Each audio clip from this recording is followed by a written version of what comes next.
Au nom du Père et du Fils et du Saint-Esprit, ainsi soit-il, bien chers fidèles, en ce 23e dimanche après la Pentecôte, l'Église nous fait chanter, nous fait prier dans l'introïte Ego cogito cogitationes pacis et non afflictionis. Moi je pense, le Seigneur dit, je pense des pensées de paix et non pas d'affliction. Vous m'invoquerez et je vous exaucerai. Je vous reporterai de la captivité de chaque genre. Ce sont des paroles de miséricorde, ce sont des paroles de confiance, ce sont des paroles de consolation. Oui, et en même temps, ce Dieu de miséricorde, ce Dieu qui s'est fait agneau pour nous, ce Dieu qui s'est immolé pour nous, ce Dieu qui nous a tant aimés, ce même Dieu, dans les lectures du bréviaire de ce matin, nous fait lire le prophète Osée, qui pratiquement dit le contraire. Le prophète Osée qui aujourd'hui, dans ses prophéties, maudit son peuple. Il dit même qu'il ne le mentionnera plus, qu'il ne pensera. Je m'oublierai complètement de lui, de mon peuple. Mais le même peuple dont on chante dans la messe, qu'il pense vers lui seulement des pensées de paix et non pas d'aventure mauvaise. Mais dit-il, le prophète Osée, j'opérerai miséricorde vers la maison de Juda et je les sauverai. Alors, qu'est-ce que cela veut dire? Saint Augustin nous explique ce passage très mystérieux du prophète Osée en nous disant que donc il est autant prophétique, autant il est profond et difficile à pénétrer dans sa pensée, dit Saint Augustin. Mais il faut l'expliquer quand même. Et il le cite. Et il adviendra, dit-il, que au même endroit où je leur ai dit qu'ils sont mon peuple, je leur dirai qu'ils ne sont plus mon peuple et qu'ils ne seront appelés fils de Dieu. Et qu'ils seront fils de Dieu. Alors ces paroles, continue Saint Augustin, sont la prophétie de la vocation du peuple gentil, des païens, qui avant n'appartenait pas à Dieu. Et c'est ainsi, dit Saint Augustin, que les apôtres entendaient ces paroles. Oui, c'est-à-dire dans l'élection de Judas comme fils de Dieu, voilà qu'il y a la prophétie de l'élection des païens, de la vocation des païens à la grâce, au salut. Et comme le peuple des gentils est lui-même aussi énuméré, compté par les fils d'Abraham, et c'est la raison pour laquelle le peuple d'Israël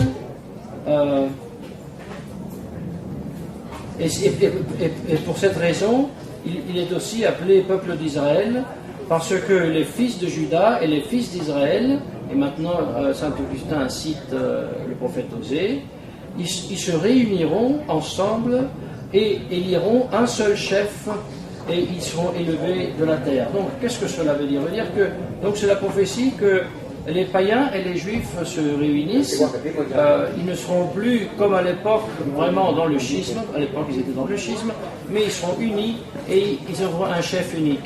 Alors, vouloir expliquer plus, dit Saint Augustin, ça serait ôter la force au langage prophétique du prophète Osée.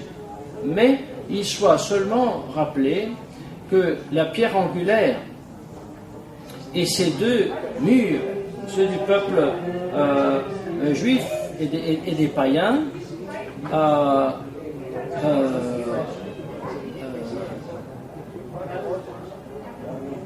ils seront donc unis par un seul chef. Alors on pourrait dire, mais alors l'écuménisme va bien, mais alors c'est juste qu'on fasse union avec les Juifs, alors c'est juste que le Concile Vatican II a tant élogé les Juifs. Vous voyez, il ne faut jamais oublier ce dont on a à peine parlé maintenant, là, juste avant, la pierre angulaire. La pierre angulaire qui unit ces deux murs, qui est Jésus-Christ. Et pour cette raison, saint Augustin continue. Quant à Israël d'aujourd'hui, l'Israël charnel, qui ne veut pas croire en Jésus-Christ, le même prophète affirme qu'après, ils croiront en Jésus-Christ.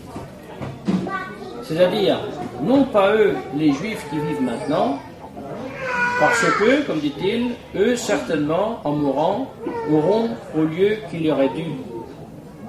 Mais leurs fils, ils croiront plus tard. Parce que les fils d'Israël resteront, et c'est une citation du prophète Osée faite par saint Augustin, les fils d'Israël resteront pour beaucoup de temps sans roi, sans prince, sans sacrifice, sans autel, sans sacerdoce, sans prophète. Alors nous avons la réponse. Non, non, nous faisons bien à refuser le concile, nous faisons bien à refuser cet Israël qui ne veut pas croire en Jésus-Christ, nous faisons bien. Et cela nous montre comme l'Église conciliaire qui a apostasie Jésus-Christ, qui ne croit non plus en Jésus-Christ, c'est elle qui a suivi, non pas Israël de l'Ancien Testament, mais l'Israël charnel dont parle saint Augustin, qui encore maintenant ne croit pas en Jésus-Christ. Et voilà donc la vraie situation de l'Église conciliaire qui, ne croyant plus en Jésus-Christ, ayant apostasié Jésus-Christ, l'ayant nié publiquement dans les fêtes et aussi dans les documents du Concile, voilà que nous voyons cette Église conciliaire être dans le même état que l'Israël aujourd'hui qui ne croit pas en Jésus-Christ, c'est-à-dire, selon la prophétie du prophète Osée, sans roi, sans prince, sans pape, sans sacrifice. La nouvelle messe est simplement un repas. Sans autel, ils ont été détruits. Sans sacerdoce, les nouvelles consacrations épiscopales sont invalides ou moins douteuses. Sans prophète, aucune voix qui s'élève et déclame cette apostasie. Alors, qui ne voit pas en cela qu'il s'agit des Juifs aujourd'hui, conclut saint Augustin, et nous, avec la grâce de Sainte Vierge Marie, nous le reconnaissons et nous reconnaissons dans l'Église officielle exactement la même situation.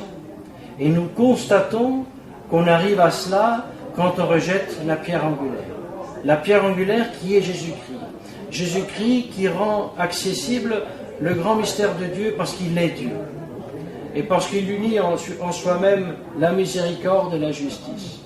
Le Dieu des pensées de paix et le Dieu qui condamne à l'éternel enfer. En Jésus-Christ, ce mystère devient vrai parce que sa miséricorde, sa bonté, sa charité est vraie, tellement vraie que si elle est refusée, on en paye les conséquences.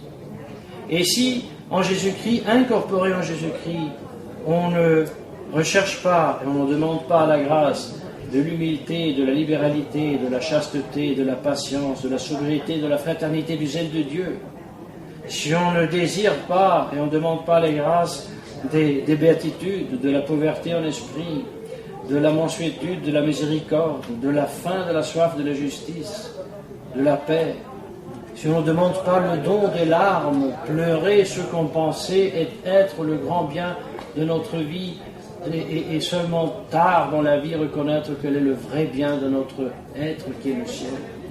Alors tout cela, chers fidèles, chers amis, fait si que si on ne vit pas de cet idéal qui est notre Jésus-Christ et qui nous donne les moyens de l'imiter, comme saint Paul aujourd'hui le suggère aux Philippiens, se montrant lui-même comme exemple, alors le pas n'est pas loin de rejeter un autre Dieu, la pierre angulaire Jésus-Christ lui-même, et devenir des traîtres nous aussi, que Dieu nous garde, et que la Sainte Vierge Marie nous donne la grâce de désirer et aimer le monde de la grâce, des béatitudes, des vertus et de la lutte contre le vice, au nom du Père et du Fils et du Saint-Esprit, ainsi soit.